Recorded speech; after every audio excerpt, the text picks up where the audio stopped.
귀한 찬양과 또 헌신에 감사드립니다. 어, 나이지리아 속담에 이런 표현이 있다고 합니다. 한 아이를 키우려면 온 마을이 필요하다라는 그러한 속담이 있다라고 합니다.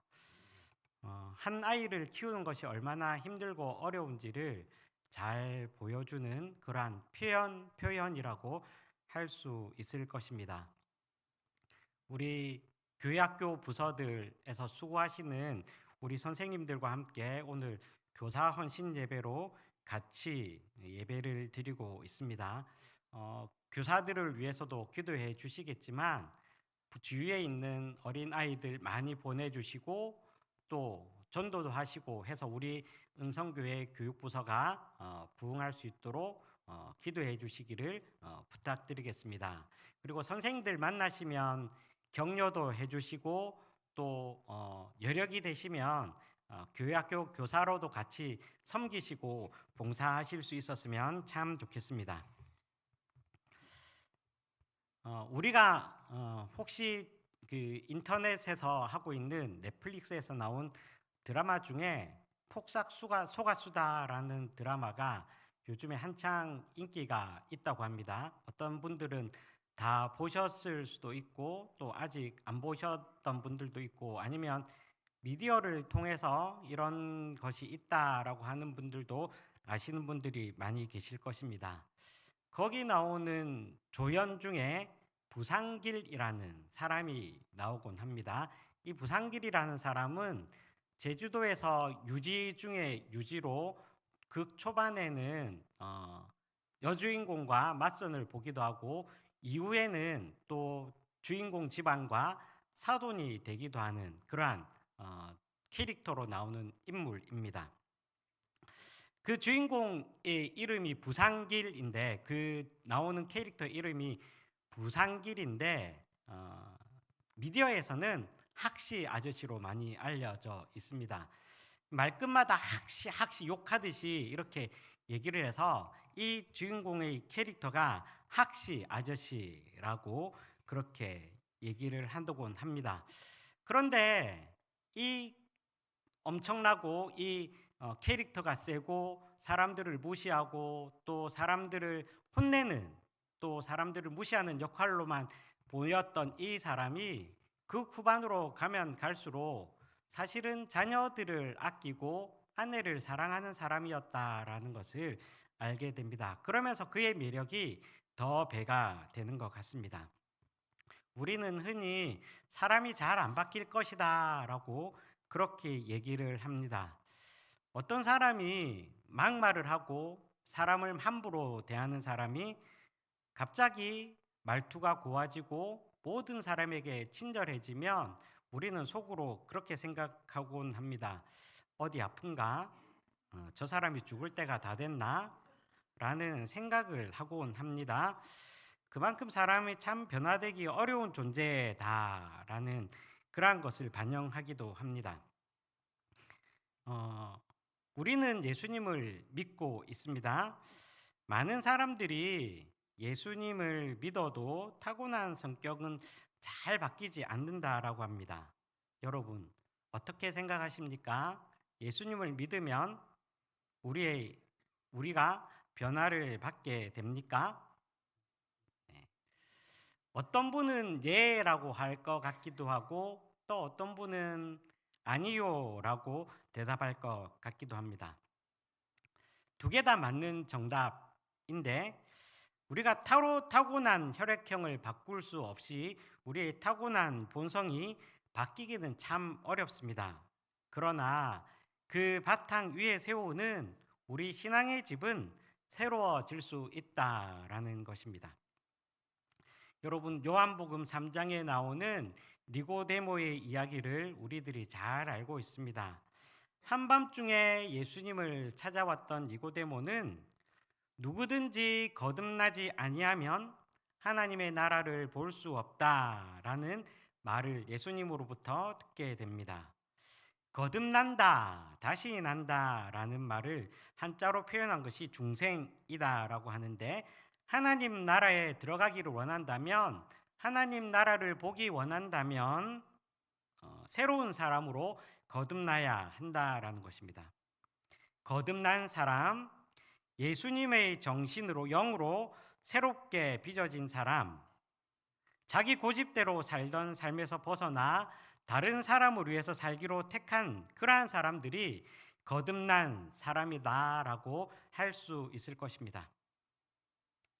오늘 본문에 보면 예수 그리스도를 만나서 거듭나기 이전의 자신의 삶을 표현한 표현들이 있는데, 사도 바울은 예수님을 만나기 이전의 모습을 이렇게 표현하고 있습니다. 13절 말씀인데, 자신을 비방자, 박해자, 폭행자라고 자신을 표현하고 있습니다. 왜 이렇게 표현하는지 하나님의 말씀을 보면서 같이 한번 생각해 보기를 원합니다. 사도행전 26장 9절에서 11절 말씀입니다. 사도행전 26장 9절에서 11절 말씀인데 제가 한번 읽어 보겠습니다. 나도 나사렛 예수의 이름을 대적하여 많은 일을 행하여야 될 줄 스스로 생각하고 예루살렘에서 이런 일을 행하여 대제사장들에게서 권한을 받아 가지고, 우리 빨간 글씨 된 부분부터 같이 읽어 보겠습니다. 많은 성도를 옥에 가두며 또 죽일 때에 내가 찬성 투표를 하였고, 또 모든 회당에서 여러 번 형벌하여 강제로 모독하는 말을 하게 하고, 그들에 대하여 심히 격분하여 외국 성에까지 가서 박해하였고. 아멘. 사도 바울은 자기의 회심한 이야기를 사도행전 9장과 22장, 26장 이렇게 세 번에 걸쳐서 말씀을 하고 있는데, 자기가 예수님을 비방하던 사람이다라는 것을 표현하고 있습니다. 또 사도행전 9장 1절에서 4절, 5절 말씀을 다시 한번 더 볼 텐데요. 같이 한번 읽어 보시겠습니다. 사울이 주의 제자들에 대하여 여전히 위협과 살기가 등등하여 대제사장에게 가서, 4절 말씀입니다. 땅에 엎드러져 들음에 소리가 있어 이르시되 사울아 사울아 내가 어찌하여 나를 박해하거냐 하시거늘 대답하되 주여 누구시니까 이르시되 나는 내가 박해하는 예수라. 아멘. 사도 바울은 예수님을 박해하는 사람이다라고 그렇게 얘기를 하고 있습니다. 예수님을 만난 적이 없었지만 사도 바울은 예수 믿는 사람들을 비방하고 모욕하고 또 박해하는 사람이었다라고 얘기를 하고 있습니다. 나아가 그는 폭행자라고 그렇게 얘기를 하고 있습니다. 여러분, 우리가 폭행이라는 단어를 들을 때 어떤 생각이 떠오르십니까? 다른 사람을 깔보고 또한 그 사람을 무시하는 그러한 행동을 할 때 우리는 폭행한다라고 표현할 수 있을 것입니다. 사도 바울의 자기 인식이 어떠합니까? 비방자, 회방자, 폭행자, 점점 더 수위가 높아지는 것을 볼 수 있습니다. 하나님의 아들이신 주님의 일을 방해하고 또 교회 교인들을 박해하고 또 자기의 생각을 관철시키기 위해서 폭력까지도 서슴지 않은 사람이 바로 사도 바울이었다라는 것입니다. 그런데 이 사도 바울이 가지고 있는 생각이 그가 자기가 옳다라고 생각해서 이렇게 행동했다라고 얘기를 하고 있습니다. 갈라디아서 1장 13절 14절 말씀을 함께 보시겠습니다. 내가 이전에 유대교회에 있을 때에 행한 일을 너희가 들었거니와 하나님의 교회를 심히 박해하여 멸하고, 내가 내 동족 중 여러 영겁자보다 유대교를 지나치게 믿어 내 조상의 전통에 대하여 더욱 열심히 있었으나. 아멘. 그가 잘못 알고 예수 그리스도를 믿는 사람들을 박해한 것이 아니라 확실한 믿음 아래서 자기가 옳다라고 생각하여서 이렇게 비방하고 박해하고 심지어 폭행을 행했다라는 것입니다. 그는 이런 일을 행할 때에 율법적으로 흠이 없는 상태에서 행했다라는 것을 얘기하고 있습니다. 자기의 도덕성을 앞세워서 예수 믿는 사람들을 박해하고 죽이는 것이 옳다라고 하는 자기 의에 빠져서 이런 일들을 행했다라는 것입니다. 율법으로는 자기는 흠이 없다라고 생각했다라는 것입니다. 여러분, 스스로 의롭다라고 생각하는 사람일수록 그 안에 가시가 많은 것을 우리는 볼 때가 있습니다. 자기의 의가 폭력과 결합하게 될 때에 이런 현상이 쉽게 나타난다라는 것입니다. 바울은 이렇게 믿지 아니하고 알지 못할 때에, 즉 무지와 불신앙 때문에 그리스도의 일을 해방하였다라고 13절에서 말씀을 하고 있습니다. 그런데 그렇다고 해서 그의 죄가 없어지거나 소멸해지는 것은 아닙니다. 몰랐다 할지라도 허물은 허물이다라는 것입니다. 그래서 레위기 5장 17절에 이런 표현이 있는데 한번 읽어보겠습니다. 만일 누구든지 여호와의 계명 중 하나를 부지 중에 범하여도 허물이라 벌을 당할 것이니 라고 표현하고 있습니다. 그런데 이 말씀을 우리가 읽었던 개역 개정 말고 새 번역으로 조금 더 쉽게 번역해 놓은 버전이 있습니다. 우리 이 말씀을 제가 다시 한번 읽어보겠습니다. 같은 레위기 5장 17절 말씀입니다. 나 주가 하지 말라고 명한 것 가운데서 어떤 것을 하여 잘못을 저질렀으면 비록 그가 그것이 금지된 것인 줄 몰랐다 하더라도 그에게는 허물이 있다. 그는 자기가 저지른 악행의 결과에 대하여 책임을 져야 한다 라고 말씀을 하고 있습니다. 아무리 모르는 상태에서 했다 할지라도 자신이 저지른 악행의 결과에 대해서 책임을 져야 한다라고 주님께서는 분명히 말씀하고 있습니다. 그런데 여기에 하나님의 놀라운 은혜가 있습니다. 하나님께서는 바울을 너그러이 용서해 주셨습니다. 그리고 14절에서 바울은 주님께서 나에게 은혜를 넘치게 부어 주셨다라고 말씀을 하고 있습니다. 바울이 몰라서 그릇 행하고 있는 가운데서도 주님께서는 그에게 은혜를 베풀어 주셨습니다. 그가 잘못한 것을 깨닫게 되자 자신이 얼마나 심각한 죄를 저질렀는지, 자신이 비방하고 박해하고 폭행했던 것들이 얼마나 큰 죄인지를 깨닫게 되었다라는 것입니다. 여기서 주님께서 바울에게 은혜를 넘치게 부어 주셨다라고 말씀을 하고 있는데, 주님께서 부어 주셨던 그 은혜는 간신히 찰랑찰랑하게 넘쳐 주신 것이 아니라 풍성하게 넘치도록 은혜를 부어 주셨다라는 것입니다. 많은 사람들이 포기하고 그 사람들을 이해하지 못할 때에도 주님께서는 그에게 온전하신 은혜를 베풀어 주셨다라는 것입니다.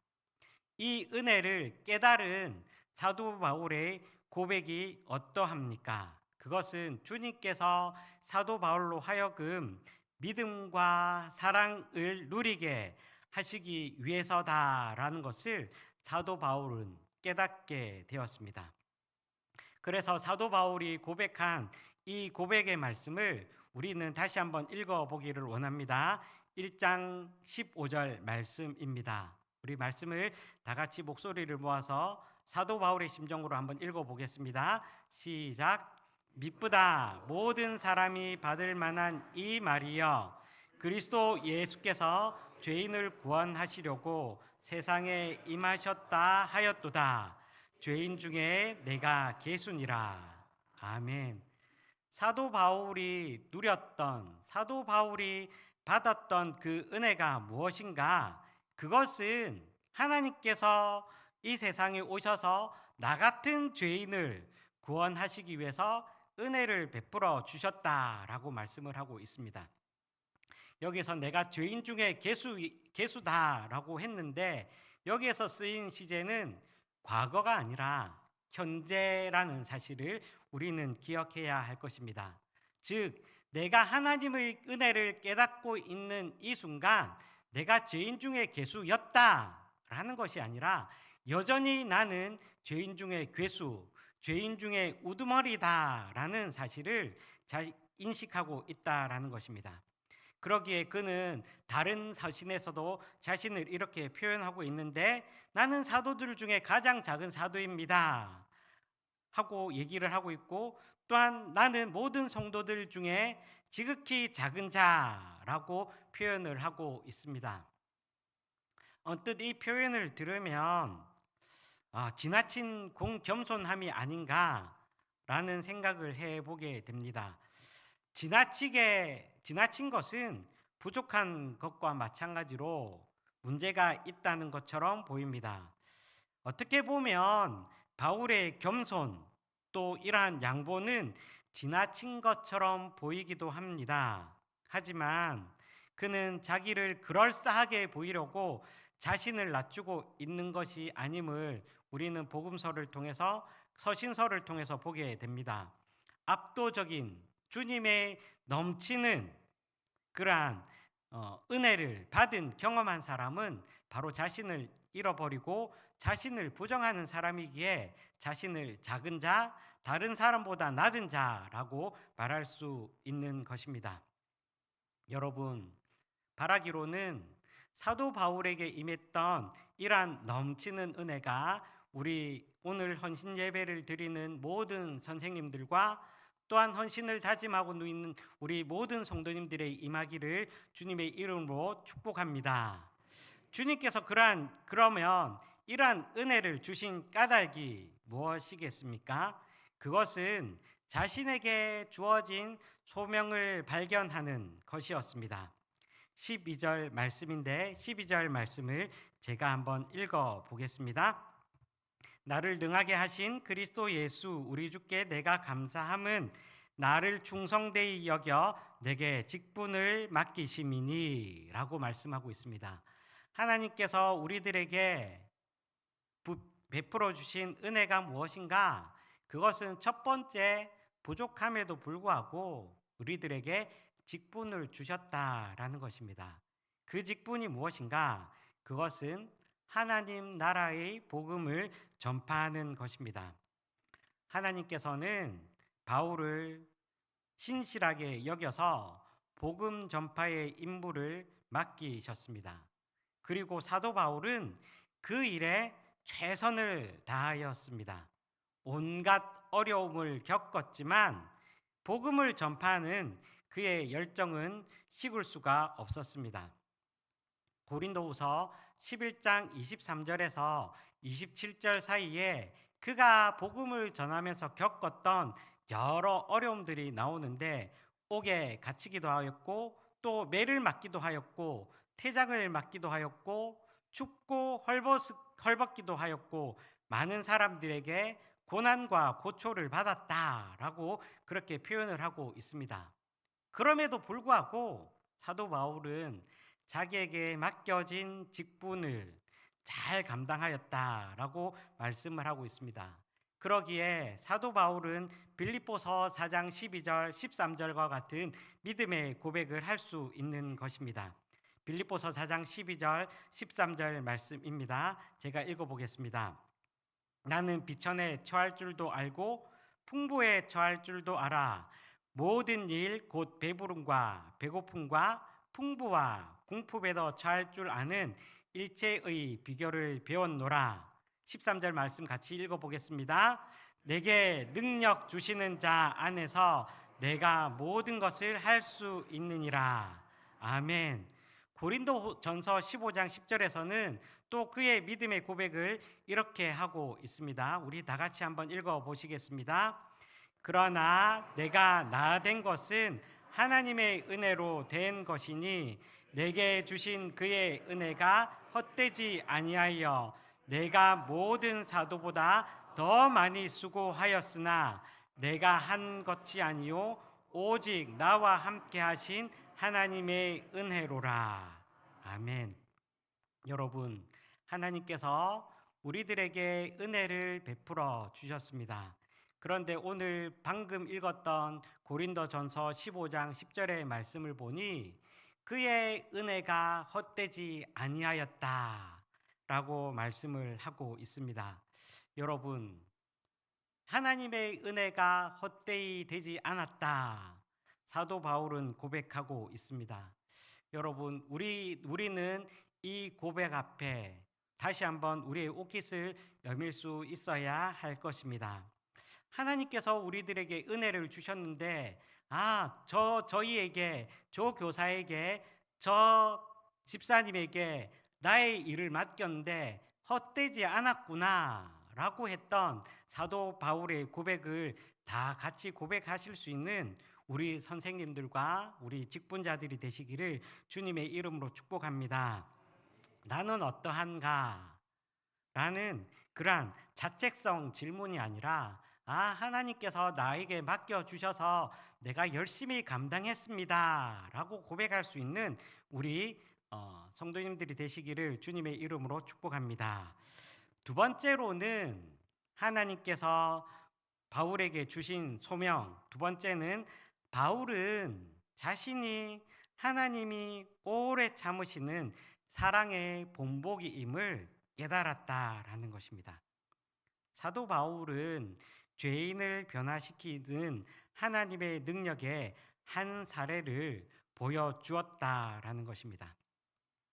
그는 영생을 구하는 모든 사람들에게 예수 그리스도를 믿기 이전과 이후의 삶이 어떻게 달라졌는지를 보여주는 아주 좋은 본보기였습니다. 예수님을 믿기 전에 그의 삶이 어떠하였습니까? 비방자요, 방해자요, 폭행자요, 죄인 중에 개수였지만 예수님의 복음을 받은 이후에는 그는 목숨을 다하여 예수님의 복음을 전하는 그러한 사람이 되었다라는 것을 우리는 알 수 있습니다. 그러기에 사도 바울은 고린도 11장 1절과 같이 믿음의 고백을 하고 있는 것을 볼 수 있습니다. 우리 하나님 말씀을 다 같이 한번 읽어 보겠습니다. 내가 그리스도를 본받는 자가 된 것 같이 너희는 나를 본받는 자가 되라. 아멘. 여러분, 하나님께서 우리들에게 직분을 맡겨 주셔서 오래 참는 본보기를 우리들에게 보여 주셨습니다. 아까 우리가 은혜를 생각해 본 것처럼 나는 우리 어린이들에게, 내가 양육하는 청소년들에게 나는 그들의 믿음의 본보기가 되고 있는가? 나를 본받는 자가 되라 라고 말씀을 할 수 있는가? 라고 다시 한번 헌신을 다짐하실 수 있는 우리 선생님들 되시기를 주님의 이름으로 축복합니다. 또한 우리 믿음에 먼저 선배된 이들도 나의 믿음을 본받으라, 내가 주님을 본받은 것처럼 나의 믿음을 본받으라 라고 담대하게 외칠 수 있는 그러한 믿음의 선배들이 되기를 주님의 이름으로 축복합니다. 여러분, 이 세상 사람들은 어디로 가야 될지를 몰라 참된 이정표를 헤매고 또 어디가 옳은 방향인지를 잘 알지 못하는 것 같습니다. 바라기로는 우리 은성교회가 갈 방향을 찾지 못하는 이들에게 올바른 지침표, 방향표, 또한 나침반이 될 수 있는 그러한 귀한 믿음의 교회가 되기를 주님의 이름으로 축복합니다. 사랑의 표시가 있는 교회, 평화의 표시가 있는 교회, 참된 믿음과 진리의 표시가 있는 교회, 하나님의 뜻이 분명하게 드러나는 교회, 바로 우리 은성교회가 되어야 될 줄로 믿습니다. 많은 사람들이 우리 교회를 보면서 또 우리 선생님들을 보면서 하나님의 은혜가 사람을 이렇게 변화시키며 또한 이렇게 믿음의 본보기가 되는구나 라고 알려질 수 있는 그러한 우리 모든 선생님들과 성도님들이 되시기를 주님의 이름으로 축복합니다. 그러기에 마지막으로 하나님 말씀을 한 번 더 읽기를 원하는데, 하나님의 말씀을, 하나님의 마음을 시원하게 하는 우리 모든 성도님들이 되시기를 원합니다. 잠언 25장 13절 말씀입니다. 시작. 충성된 사자는 그를 보낸 이에게 마치 추수하는 날에 얼음 냉수 같아서 능히 그 주인의 마음을 시원하게 하느니라. 아멘. 우리 모두가 주님의 마음에 시원함을 드리는 모든 교사들, 성도님들이 되시기를 바라면서 주님의 이름으로 축복합니다. 같이 기도하겠습니다.